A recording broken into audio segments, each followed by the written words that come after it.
ಎಲ್ರಿಗೂ ನಮಸ್ಕಾರ. ನಾನು ಇವತ್ತು ಈ ವಿಡಿಯೋದಲ್ಲಿ ಒಂದು ಹೊಸ ಬ್ಲೌಸ್ ಡಿಸೈನ್ ಹಾಕಿರೋದನ್ನ ತೋರಿಸ್ತೀನಿ. ಇಲ್ಲಿ ತೋರಿಸ್ತಿದ್ದೀನಲ್ವ, ಇದೇ ಹೊಸ ಡಿಸೈನು. ಈ ಡಿಸೈನ್ ಹಾಕೋದಕ್ಕೆ ನಾನು ಜರ್ದೋಸಿನ ಬಳಸಿದ್ದೀನಿ. ತುಂಬ ಚೆನ್ನಾಗಿ ಬಂದಿದೆ ಮತ್ತು ನೀಟಾಗೂ ಇದೆ, ನೋಡೋಕ್ಕೂ ಅಷ್ಟೇ ಚೆನ್ನಾಗಿರುತ್ತೆ. ಯಾವ ಥರ ಹಾಕೋದು ಅಂತ ನಾನು ಈ ವಿಡಿಯೋದಲ್ಲಿ ತೋರಿಸ್ತಾ ಹೋಗ್ತಿದ್ದೀನಿ ನೋಡಿ. ಸ್ಟಾರ್ಟಿಂಗ್ ನಾವು ಫಸ್ಟ್ ಜರಿ ಥ್ರೆಡ್ ಚೈನ್ ಸ್ಟಿಚ್ ಹಾಕಬೇಕು. 2 ಅಥವಾ 3 ಲೈನ್ ಹಾಕಿದರೆ ತುಂಬ ಚೆನ್ನಾಗಿರುತ್ತೆ. ನಮಗೆ ತುಂಬ ಜಾಸ್ತಿ ಬೇಡ ಅನ್ನೋರು 2 ಲೈನ್ ಹಾಕ್ಬೋದು. ನಾನು ಇದರಲ್ಲಿ 2 ಲೈನ್ ಜರಿ ಥ್ರೆಡ್ನ ಬಳಸ್ತಿದ್ದೀನಿ. ಆಲ್ಮೋಸ್ಟ್ ನಾವು ಸ್ಟಾರ್ಟಿಂಗು ಬೇಸಿಕ್ ಏನು ಕಲಿಬೇಕಪ್ಪ ಅಂದರೆ ಚೈನ್ ಸ್ಟಿಚ್ ಹಾಕೋದು ಕಲಿಬೇಕಾಗುತ್ತೆ. ಪ್ರತಿಯೊಂದು ಬ್ಲೌಸ್ ಡಿಸೈನ್ ಹಾಕ್ಬೇಕಾದ್ರೆ ನಮಗೆ ಆಲ್ಮೋಸ್ಟು ಚೈನ್ ಸ್ಟಿಚ್ ಹಾಕೋದು ಬಂದರೆ, ಸ್ಟಾರ್ಟಿಂಗು ಬೇಸಿಕ್ ಅಂದರೆ ನಮಗೆ ಚೈನ್ ಸ್ಟಿಚ್ ಹಾಕೋದು ಬರಬೇಕು. ಅದನ್ನು ಎಷ್ಟು ನೀಟಾಗಿ ಕಲಿತೀವೋ ಅಷ್ಟು ಬೇಗ ನಾವು ವರ್ಕ್ ಬ್ಲೌಸ್ ಹಾಕೋದು ಕಲಿತೀವಿ ನೋಡಿ. ಆಲ್ಮೋಸ್ಟ್ ಚೈನ್ ಸ್ಟಿಚ್ ಹಾಕೋದು ಯಾವ ಥರ ಅಂತ ನಾನು ನಿಮಗೆ ವಿಡಿಯೋದಲ್ಲಿ ತೋರಿಸಿದ್ದೀನಿ. ಅದಕ್ಕೆ ನಾನು ಇದನ್ನ ಫಾಸ್ಟಾಗಿ ಹಾಕೋದು ತೋರಿಸ್ತಿದ್ದೀನಿ ನೋಡಿ. ತುಂಬ ಈಸಿಯಾಗಿ ಹಾಕ್ಬೋದು, ಯಾರು ಬೇಕಾದರೂ ಹಾಕ್ಬೋದು ನೋಡಿ. ಬಟ್ ಫಿನಿಶಿಂಗ್ ಮಾತ್ರ ನೀಟಾಗಿರಬೇಕು, ಅಷ್ಟೇ ಚೆನ್ನಾಗಿರುತ್ತೆ ನೋಡಿ.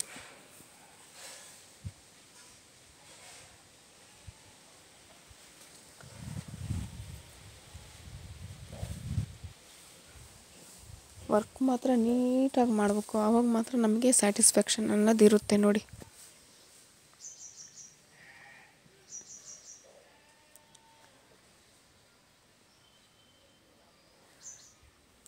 ಈಗ 2 ಲೈನು ಜರಿ ಥ್ರೆಡ್ ಹಾಕಿದ್ದೀನಿ. ಈಗ ಇದಾದಮೇಲೆ ನಾನು 3 ಲೈನು ಸಿಲ್ಕ್ ಥ್ರೆಡ್ ಹಾಕ್ತಿದ್ದೀನಿ ನೋಡಿ. ಜರಿ ಥ್ರೆಡ್ಗೆ ಮತ್ತು ಸಿಲ್ಕ್ ಥ್ರೆಡ್ಗೆ ಸೇಮ್ ನೀಡಲ್ ಬಳಸ್ತೀನಿ. ಅದು ಕ್ರೋಶ ಕಡ್ಡಿನೇ ಬಳಸ್ತೀನಿ. ಯಾವ ಕ್ರೋಶ ಕಡ್ಡಿ ಬಳಸ್ತೀನಿ ಅಂತ ಹಿಂದಿನ ವೀಡಿಯೋದಲ್ಲಿ ನಾನು ನಿಮಗೆ ತೋರಿಸಿದ್ದೀನಿ. ಬಟ್ ಸಿಲ್ಕ್ ಥ್ರೆಡ್ ಹಾಕೋದಕ್ಕೆ ಮಾತ್ರ ಸಪ್ರೇಟ್ ನೀಡಲ್ ಬಳಸಲೇಬೇಕು. ಯಾಕಪ್ಪ ಅಂದರೆ ಈ ಸಿಲ್ಕ್ ಥ್ರೆಡಲ್ಲಿ ಚಿಕ್ಕ ಚಿಕ್ಕ ಲೇಯರ್ ಜಾಸ್ತಿ ಇರುತ್ತೆ, ಮತ್ತು ಆ ಲೇಯರ್ ಎದ್ದರೆ ನೀಟಾಗಿ ಕಾಣಲ್ಲ ಲೈನ್. ಮತ್ತು ಅದು ಆ ಥ್ರೆಡ್ ಏನಾಗುತ್ತೆ, ಒಂಥರ ಗುಂಜು ಟೈಪು ಎದ್ದಂಗೆ ಕಾಣಿಸುತ್ತೆ. ಅದಕ್ಕೋಸ್ಕರ ನೀವೇನು ಮಾಡಿ, ನೀಡ್ಲ್ ಮಾತ್ರ ಪಕ್ಕ ಸಿಲ್ಕ್ ಥ್ರೆಡ್ ಹಾಕೋಂಥ ನೀಡಲೇ ಬಳಸಿ. ಬೀಡ್ಸ್ ಹಾಕೋದಕ್ಕೆ ಬಳಸ್ತೀವಲ್ಲ, ಆ ನೀಡಲನ್ನ ಬಳಸೋಕೆ ಹೋಗಬೇಡಿ. ಅದು ಸಿಲ್ಕ್ ಥ್ರೆಡಲ್ಲಿರ್ತಕ್ಕಂಥ ಚಿಕ್ಕ ಚಿಕ್ಕ ಲೇಯರು ಎದ್ದಾಗ ಕಾಣಿಸಿ ಗುಂಜು ಟೈಪ್ ಕಾಣಿಸುತ್ತೆ. ಅದಕ್ಕೋಸ್ಕರ ನೀವೇನು ಮಾಡಿ, ನೀಟಾಗಿ ಯಾವ ನೀಡ್ಲು ಸಿಲ್ಕ್ ಥ್ರೆಡ್ ಹಾಕೋದಕ್ಕೆ ಬಳಸ್ತೀವೋ ಅದನ್ನೇ ಮಾತ್ರ ಬಳಸಿ. ಯಾಕಂದರೆ 3 ಲೈನ್ ಅಲ್ವಾ, 1 ಲೈನ್ ಆದರೆ ಏನೂ ಆಗೋಲ್ಲ, ನಡೆಯುತ್ತೆ. ಬಟ್ 3 ಲೈನ್ ಹಾಕ್ಬೇಕಾದ್ರೆ ನಾವೇನು ಮಾಡಬೇಕು, ನೀಡಲನ್ನ ಥ್ರೆಡ್ ಬಳಸೋ ನೀಡಲನ್ನೇ ಹಾಕಬೇಕಾಗುತ್ತೆ. ಅದಕ್ಕೋಸ್ಕರ ನೋಡ್ಕೊಂಡು ಹಾಕಿ.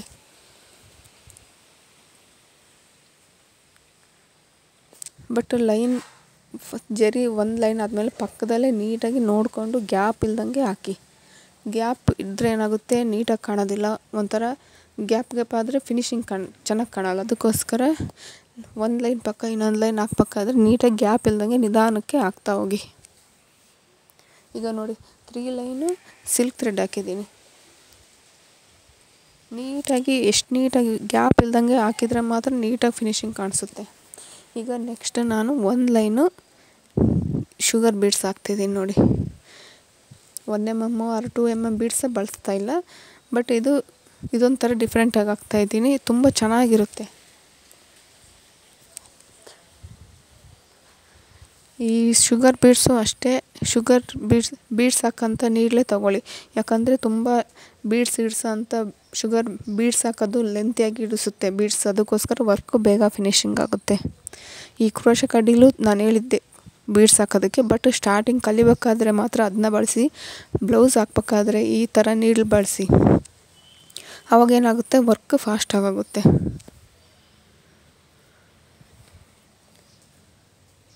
ಬಟ್ ಬೀಡ್ಸ್ ಪಕ್ಕದಲ್ಲೇ ಇರೋ ಥರ ನೀಟಾಗಿ ಹಾಕೋಂತ ಬರೀ ಗ್ಯಾಪ್ ಕೊಡಬೇಡಿ. ಬೀಡ್ಸ್ಗೂ 2 ಅಥವಾ 3 ಬೀಡ್ಸ್ ಹಾಕ್ತಾ ಹೋಗಿ. ಜಾಸ್ತಿ ಬೀಡ್ಸ್ ಹಾಕಿದ್ರೆ ಎದ್ದಂಗೆ ಕಾಣಿಸುತ್ತೆ. ಅದಕ್ಕೋಸ್ಕರ 2 ಅಥವಾ 3 ಬೀಡ್ಸ್ ಹಾಕಿ ಲಾಕ್ ಮಾಡಿ.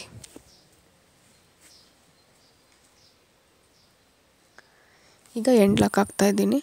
ಆಲ್ಮೋಸ್ಟ್ ಯಾವುದೇ ಒಂದು ಬೀಡ್ಸ್ ಲೈನ್ ಹಾಕಿದ ಮೇಲೆ ಎಂಡ್ ಲಾಕ್ ಕಂಪಲ್ಸರಿ ಹಾಕಿ.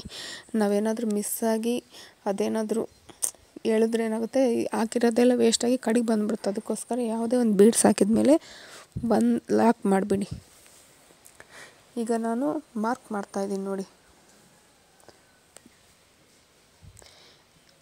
ಈಗ ಶುಗರ್ ಬೀಡ್ಸಿಂದ ಈ ಕಡೆ 1/2 ಇಂಚ್ ಗ್ಯಾಪ್ ಇರೋ ಥರ ಒಂದು ಲೈನ್ ಎಳ್ಕೊಂಡ್ಬಿಡ್ತೀನಿ ನಾನು.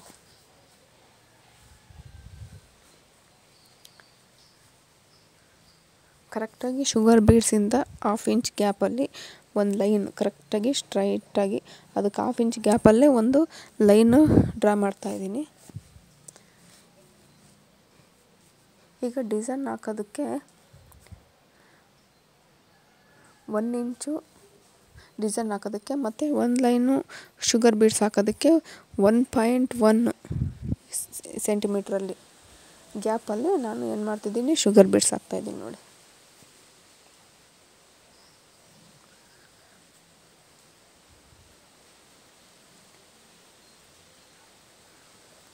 ಈಗ ಯಾವ ಥರ ಹಾಕೋದಂತ ನೋಡ್ತೀನಿ. ಸೆಂಟ್ರಲ್ಲಿ ನಾವು 3 mm ಬೀಡ್ಸ್ನ ಹಾಕ್ತಾಯಿದ್ದೀನಿ.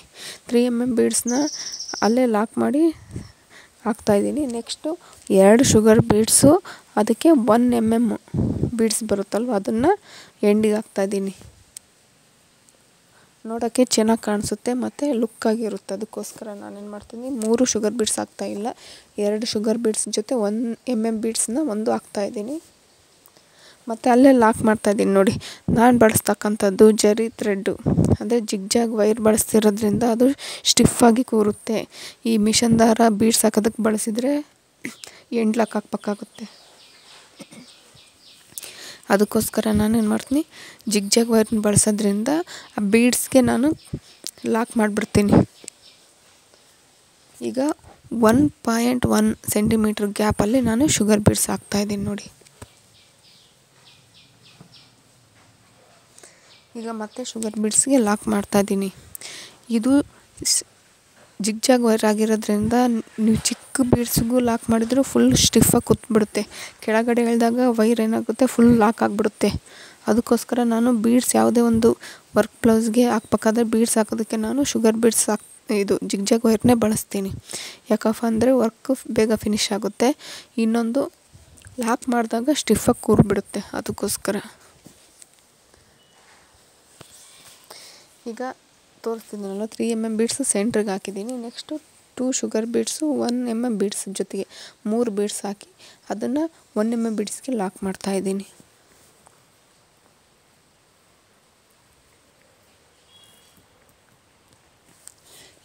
ಇದು ಬೀಡ್ಸ್ ಹಾಕೋದು ಸೇಮು, ಬಟ್ ರಿಪೀಟ್ ಆಗ್ತಾ ಹೋಗುತ್ತೆ. 1 ಸೆಂಟಿಮೀಟ್ರಲ್ಲಿ ಡಿಸೈನ್ ಹಾಕಿದ್ದೀನಿ ಮತ್ತು 1.1 ಸೆಂಟಿಮೀಟ್ರಲ್ಲಿ ಶುಗರ್ ಬೀಡ್ಸು 1 ಲೈನ್ ಹಾಕಿದ್ದೀನಿ. ಇದೇ ಪ್ರೊಸೀಜರೇ ಎಲ್ಲ ಇಡೀ ಬ್ಲೌಸಲ್ಲಿ ರಿಪೀಟ್ ಆಗುತ್ತೆ, ಇಷ್ಟೇ ಡಿಸೈನಲ್ಲಿ. ಬಟ್ ಇದರಲ್ಲಿ ಇನ್ನೂ ಎಕ್ಸ್ಟ್ರಾ ಥ್ರೆಡ್ ಬಳಸಿರೋದು ಮತ್ತು ಜರ್ದೋಸಿ ಬಳಸಿರೋದು ಎಕ್ಸ್ಟ್ರಾ ಡಿಸೈನ್ ಆಗುತ್ತೆ. ಅದು ಯಾವ ಥರ ಅಂತ ತೋರಿಸ್ತಾ ಹೋಗ್ತೀನಿ ನೋಡಿ.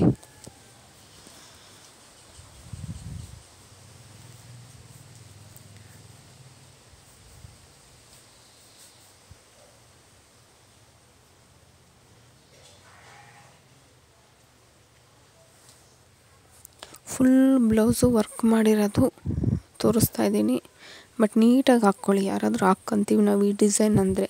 ಬಟ್ ಏನಾದರೂ ಡೌಟ್ ಇದ್ದು ಇದು ಅರ್ಥ ಆಗಲಿಲ್ಲ ಅಂತ ಕಮೆಂಟ್ ಮಾಡಿದರೆ ಆ ಡಿಸೈನ್ನ ಇನ್ನೊಂದು ಸಲ ತೋರಿಸ್ತೀನಿ ನಾನು.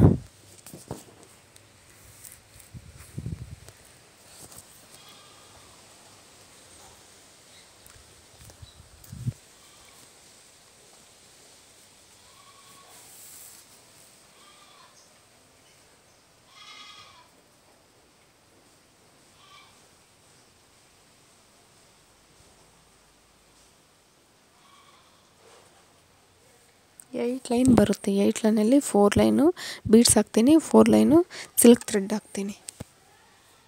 ಈಗ 4 ಲೈನ್ ಫಸ್ಟ್ ಏನು ಮಾಡ್ತೀನಿ, ನಾನು ಬೀಡ್ಸ್ ಹಾಕೋದನ್ನ ಕಂಪ್ಲೀಟ್ ಮಾಡ್ತೀನಿ. ಆಮೇಲೆ ನೆಕ್ಸ್ಟ್ ಸಿಲ್ಕ್ ಥ್ರೆಡ್ ಹಾಕ್ತೀನಿ. ನೆಕ್ಸ್ಟ್ ಏನು ಮಾಡ್ತೀನಿ, ಜರ್ದೋಸಿ ಹಾಕ್ತೀನಿ. ಅಟ್ ಎ ಟೈಮ್ ಎಲ್ಲ ಮಾಡ್ಕೊಂಡು ಹೋಗೋಕ್ಕಾಗಲ್ಲ, ಯಾಕಂದರೆ ಮಧ್ಯದಲ್ಲಿ ಥ್ರೆಡ್ಡು ಅಡ್ಡ ಬರುತ್ತೆ. ಕೆಳಗಡೆಯಿಂದ ನಮಗೆ ಪ್ರಾಬ್ಲಮ್ ಅಂದರೆ ಕೆಳಗಡೆಯಿಂದ ನಾವೇನಾದರೂ ಒಂದು ಥ್ರೆಡ್ ಎಳ್ಕೊಬೇಕಾದ್ರೆ ಅವು ಎಕ್ಸ್ಟ್ರಾ ಇರೋ ಥ್ರೆಡ್ಡುಗಳೆಲ್ಲ ಮ್ಯಾಚಾಗಿ ಬಂದುಬಿಡುತ್ತೆ. ಅದಕ್ಕೋಸ್ಕರ ನಾನೇನು ಮಾಡ್ತೀನಿ, ಫಸ್ಟು ಒಂದು ವರ್ಕ್ ಫಿನಿಶ್ ಮಾಡಿಬಿಡ್ತೀನಿ, ಬೀಡ್ಸ್ ಹಾಕೋದೆಲ್ಲ ಮುಗಿಸ್ಬಿಡ್ತೀನಿ. ಆಮೇಲೆ ಏನು ಮಾಡ್ತೀನಿ, ಸಿಲ್ಕ್ ಥ್ರೆಡ್ ಹಾಕ್ತೀನಿ. ಆಮೇಲೆ ಏನು ಮಾಡ್ತೀನಿ, ಜರ್ದೋಸಿ ಹಾಕ್ತೀನಿ ನೋಡಿ. ಅಟ್ ಎ ಟೈಮ್ ಎಲ್ಲ ಮಾಡ್ಕೊಂಡು ಹೋಗೋಕ್ಕಾಗೋದಿಲ್ಲ, ಬಟ್ ಅದು ಡಿಸ್ಟರ್ಬ್ ಆಗುತ್ತೆ ಒಂದಕ್ಕೊಂದು. ಅದಕ್ಕೋಸ್ಕರ ನಾನೇನು ಮಾಡ್ತೀನಿ, ಕಂಪ್ಲೀಟ್ ಒಂದು ವರ್ಕ್ ಆದಮೇಲೆ ಇನ್ನೊಂದು ವರ್ಕನ್ನ ಮಾಡ್ತಾ ಹೋಗ್ತೀನಿ. ಈಗ ನೆಕ್ಸ್ಟು 1.1 ಸೆಂಟಿಮೀಟ್ರ್ ಲೈನ್ ಇತ್ತಲ್ವ ಶುಗರ್ ಬೀಡ್ಸಿಂದು, ಅದಕ್ಕೆ 4 ಲೈನ್ ಹಾಕ್ತೀನಿ. 2 ಲೈನು ಸಿಲ್ಕ್ ಥ್ರೆಡಿಂದು ಮತ್ತು 2 ಲೈನ್ ಏನು ಮಾಡ್ತೀನಿ ಜರ್ದೋಸಿ ಹಾಕ್ತೀನಿ. ಈಗ ಚಮಕಿ ಬಳಸ್ತೀನಿ, ಲವಂಗ ಸ್ಟಿಚ್ ಹಾಕ್ತೀನಿ. ಇದಕ್ಕೆ ತುಂಬ ಚೆನ್ನಾಗಿರುತ್ತೆ. ಇಲ್ಲಿ ನೋಡಿ, ಲವಂಗ ಸ್ಟಿಚ್ ಹಾಕ್ಬೇಕಾದ್ರೆ ಅಲ್ಲಿ ಲಾಕ್ ಮಾಡ್ಬೇಕಾದ್ರೆ ನಾನೇನು ಮಾಡಿಸ್ತೀನಿ, ಇದು ಚಮಕಿ ಬಳಸ್ತೀನಿ. ಅದು ಲಾಕ್ ಆದಾಗ ಏನಾಗುತ್ತೆ, ನೀಟಾಗಿ ಕಾಣಿಸುತ್ತೆ. ಅದಕ್ಕೋಸ್ಕರ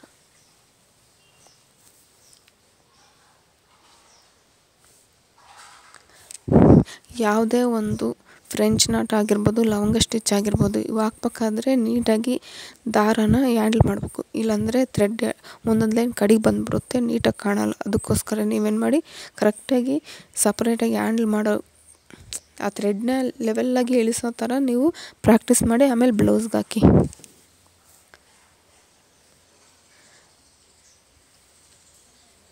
ಈಗ ನೋಡಿ, 2 ಲೈನು ಲವಂಗ ಸ್ಟಿಚ್ ಹಾಕ್ತೀನಿ. ಒಂದು ಸೈಡ್ 2 ಲೈನು, ಇನ್ನೊಂದು side 2 line, but opposite type ಹಾಕ್ತೀನಿ.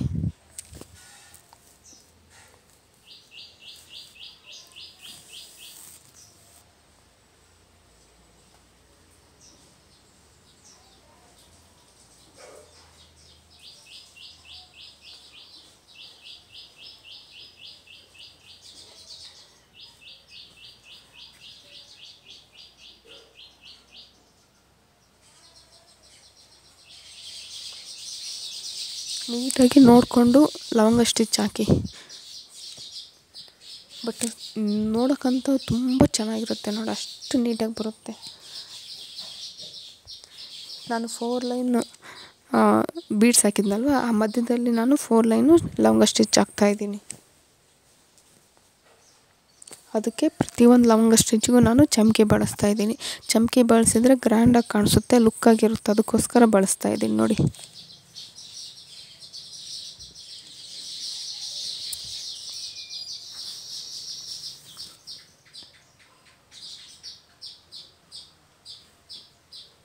ಈಗ ಲವಂಗ ಸ್ಟಿಚ್ ಪೂರ್ತಿ ಹಾಕಿದ್ದೀನಿ, ಬಟ್ ನಿಮಗೆ ಸ್ಟಾರ್ಟಿಂಗು ಸ್ವಲ್ಪ ತೋರಿಸಿದ್ದೀನಿ. ನಾನು ಪೂರ್ತಿ ತೋರಿಸೋದಕ್ಕೆ ವೀಡಿಯೋ ಲೆಂತ್ ಆಗುತ್ತೆ ಅನ್ನೋದಕ್ಕೋಸ್ಕರ ನಾನೇನು ಮಾಡ್ತೀನಿ, ಸ್ಟಾರ್ಟ್ ಮಾಡಿದ್ದೀನಿ. ನಾನು ಇದನ್ನು ನೀಡ್ಲಲ್ಲಿ ಬಳಸ್ತಾಯಿದ್ದೀನಿ ಜರ್ದೋಸಿನ. ಈ ಕ್ರೋಶೆ ಕಡ್ಡಿಲೂ ಹಾಕ್ಬೋದು, ಬಟ್ ಫಿನಿಶಿಂಗ್ ನೀಟ್ ಅಂದರೆ ವರ್ಕ್ ಫಾಸ್ಟ್ ಆಗೋಲ್ಲ. ಅದಕ್ಕೋಸ್ಕರ ನಾನೇನು ಮಾಡೀನಿ, ನೀಡ್ಲ್ ತೊಗೊಂಡು ಅದರಿಂದ ನಾನು ಕ್ರೋಶೆ ಕಡ್ಡಿನ ಅದರಿಂದ ನಾನು ಜರ್ದೋಸಿನ ಹಾಕ್ತೀನಿ. ಜರ್ದೋಸಿ ಹಾಕೋದಕ್ಕೆ ಕ್ರೋಶೆ ಕಡ್ಡಿನೂ ಬಳಸ್ಬೋದು. ಈ ಅರಿ ವರ್ಕಲ್ಲಿ ಬಳಸ್ತಾರಲ್ವ, ಶುಗರ್ ಬೀಡ್ಸ್ ಹಾಕೋದಕ್ಕೆ ಲೆಂತಲ್ಲಿರುತ್ತಲ್ಲ, ಅದನ್ನು ಬಳಸ್ತಾರೆ. ಬಟ್ ನನಗೆ ಅದು ವರ್ಕ್ ಫಾಸ್ಟ್ ಅನ್ನಿಸ್ಲಿಲ್ಲ. ಅದಕ್ಕೋಸ್ಕರ ನಾನು ಎಕ್ಸ್ಟ್ರಾ ನೀಡ್ಲ್ ಬರುತ್ತಲ್ವ, ಅದನ್ನ ತಗೊಂಡು ಬಳಸ್ತಾಯಿದ್ದೀನಿ. ಅದಕ್ಕೂ ನಾನು ಜಿಗ್ಜಾಗ್ ವೈರ್ನೇ ಬಳಸ್ತಾಯಿದ್ದೀನಿ ನೋಡಿ.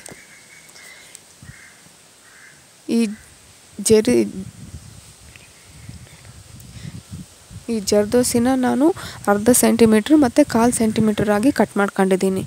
1/2 ಸೆಂಟಿಮೀಟ್ರ್ ಇರೋದನ್ನ ರೌಂಡ್ ಶೇಪಲ್ಲಿ ಬಳಸ್ತೀನಿ, 1/4 ಸೆಂಟಿಮೀಟ್ರನ್ನ ಅದ್ರ ಮೇಲೆ ಬರ್ತಕ್ಕಂಥದ್ದಕ್ಕೆ ಬಳಸ್ತಾಯಿದ್ದೀನಿ ನೋಡಿ. ನಾವು ಕೆಳಗಡೆ ನೀಡ್ಲ್ ಎಲ್ಲಿಂದ ತರ್ತೀವೋ ಅದೇ ಜಾಗದಲ್ಲೇ ಮತ್ತೆ ಒಳಗಡೆ ಹೋಗ್ಬೇಕು. ಅದೇನಾಗುತ್ತೆ, ಒಂಥರ ಓವೆಲ್ ಶೇಪಲ್ಲಿ ಬರುತ್ತೆ ನೋಡಿ. ಮತ್ತು ಅದನ್ನು ಓವೆಲ್ ಶೇಪಲ್ಲಿ ಬಂದಿರೋದನ್ನ ಅಲ್ಲೇ ಸ್ಟಾಫ್ ಇರೋದಕ್ಕೆ ನಾವು ಮತ್ತೆ ಅಲ್ಲೇ ಒಂದು ನೀಡ್ಲ್ ತೊಗೊಂಡು ಮತ್ತೆ ಅಲ್ಲೇ ಲಾಕ್ ಮಾಡ್ತಾಯಿದ್ದೀವಿ.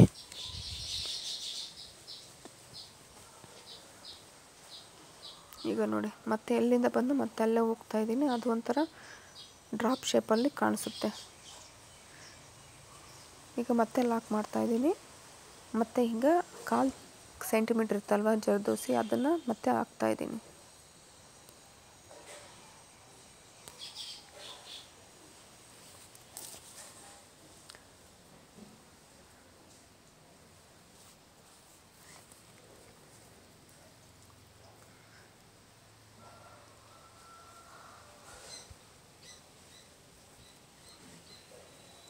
ಬಟ್ ವೀಡಿಯೋದಲ್ಲಿ ನೋಡೋದಕ್ಕಿಂತ ರಿಯಲಾಗಿ ನೋಡಿದ್ರೇ ತುಂಬ ಚೆನ್ನಾಗಿರುತ್ತೆ ನೋಡಿ, ಅಷ್ಟು ನೀಟಾಗಿ ಬರುತ್ತೆ.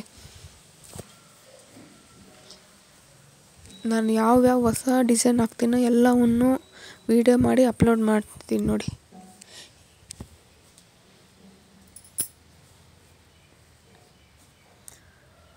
ಬಟ್ ಜರ್ದೋಸಿ ಕಟ್ ಮಾಡ್ಬೇಕಾದ್ರೆ ನೀಟಾಗಿ ಸ್ಕೇಲ್ ಆದರೂ ಬಳಸಿ, ಇಲ್ಲ ನನಗೆ ಅಂದಾಜಲ್ಲಿ ಅರ್ಧ ಸೆಂಟಿಮೀಟ್ರ್ ಗೊತ್ತಾಗುತ್ತೆ ಅನ್ನೋರು ಕರೆಕ್ಟಾಗಿ ಕಟ್ ಮಾಡಿ.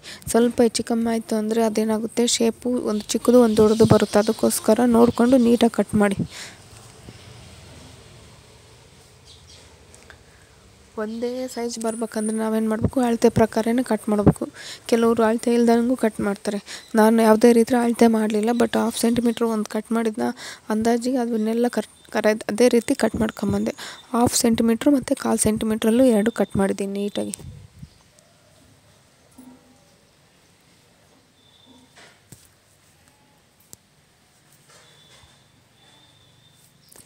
ಇದು ಬ್ಯಾಕ್ ಸೈಡು ಫ್ರಂಟ್ ಸೈಡು ಇದೇ ಥರ ಹಾಕಿದ್ದೀನಿ. ಬಟ್ ಸ್ಲೀವ್ಸ್ಗೆ ಒಂಥರ ಡಿಫ್ರೆಂಟಾಗಿ ಹಾಕಿದ್ದೀನಿ. ಅದು ಯಾವ ಥರ ಹಾಕಿದ್ದೀನಿ ಅಂತ ನಾನು ನೆಕ್ಸ್ಟ್ ವೀಡಿಯೋದಲ್ಲಿ ಅಪ್ಲೋಡ್ ಮಾಡ್ತೀನಿ. ಬಟ್ ಸೇಮ್ ಡಿಸೈನ್ನೇ, ಬಟ್ ಹಾಕಿರೋ ಪ್ಯಾಟ್ರನ್ ಡಿಫ್ರೆಂಟ್ ಟೈಪ್ ಇದೆ. ಈಗ ಲಾಸ್ಟ್ ಒನ್ ಹಾಕ್ತಾಯಿದ್ದೀನಿ ನೋಡಿ. ಈಗ ತುಂಬ ಚೆನ್ನಾಗಿ ಬಂದಿದೆ, ಅಷ್ಟೇ ನೀಟಾಗಿ ಬಂದಿದೆ. ನಾನು ಪ್ರತಿಯೊಂದು ವೀಡಿಯೋನೂ ನನಗೆ ಯಾವ್ಯಾವ ಬ್ಲೌಸ್ ಬರುತ್ತೋ ಆ ಬ್ಲೌಸ್ಗೆ ಹೊಸ ಡಿಸೈನ್ ಹಾಕ್ತೀನಿ. ಅದನ್ನು ಹಾಕಿರೋದನ್ನ ನಿಮ್ಮಲ್ಲಿ ಶೇರ್ ಮಾಡ್ಕೊತೀನಿ ನೋಡಿ. ತುಂಬ ಅಂದರೆ ತುಂಬ ಚೆನ್ನಾಗಿದೆ, ಅಷ್ಟೇ ನೀಟಾಗಿ ಬಂದಿದೆ. ನೋಡೋಕ್ಕೂ ಅಷ್ಟೇ ಚೆನ್ನಾಗಿರುತ್ತೆ. ಯಾರು ಬೇಕಾದರೂ ಹಾಕ್ಬೋದು, ಈಸಿ ಇದೆ. ಒಂದು ಸಲ ಟ್ರೈ ಮಾಡಿ ನೋಡಿ. ಬೇರೆಯವ್ರಿಗೆ ಬೇಡ, ನಿಮಗೆ ಹಾಕ್ಕೊಳ್ಳಿ, ಅವಾಗ ಗೊತ್ತಾಗುತ್ತೆ ಎಷ್ಟು ಚೆನ್ನಾಗಿ ಬಂದಿದೆ. ನಿಮಗೆ ಹಾಕ್ಕೊಂಡ್ರೆ ತಾನೇ ಬೇರೆಯವ್ರಿಗೆ ಹಾಕ್ಕೊಡೋಕ್ಕಾಗೋದು. ಅದಕ್ಕೋಸ್ಕರ ಫಸ್ಟ್ ನೀವು ಟ್ರೈ ಮಾಡಿ.